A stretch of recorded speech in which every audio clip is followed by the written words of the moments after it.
So we've talked about many different concepts and levels of detail, and there are different complications, as you say, when you drill down into some of the different aspects of importing. One of those complications might be duties and tariffs and whatnot. How do you suggest that people who are importing handle duties? Sure. So the duty rates vary from country to country, so I'll focus specifically on folks importing into the U.S. For importing into the U.S., there's a harmonized tariff code, and I'll give you the URL, and it's basically a book that's put together by the government, and it includes all of the duty rates for all of the different products, categorized by product type. And typically what somebody needs to do is go through this book, which is huge, but it's downloadable as a PDF file, so you can do a keyword search through it. Go through it, identify the product category that your product is in, and see what tariff code it is and whether or not there's any tariff or duty. Now, very broadly, very generally, about 2/3 of the products that you import into the U.S. have no tariffs or duties. So the majority of products have no tariffs or duties.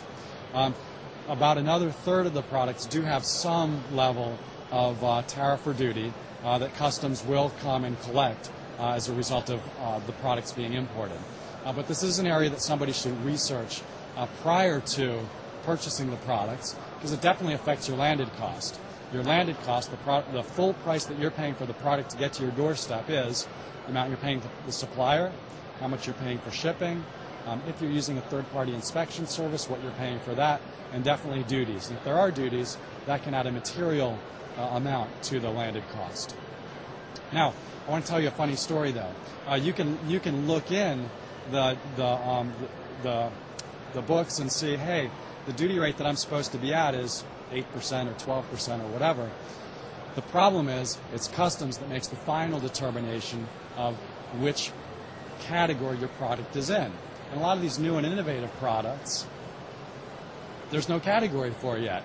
So not a new and innovative product, but one of my friends was doing horns for the old Willys Jeeps.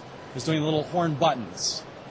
So he shipped 1,000 of them into the U.S., labeled the shipment as horn buttons, and when they cleared customs, customs treated them as buttons, like a shirt button.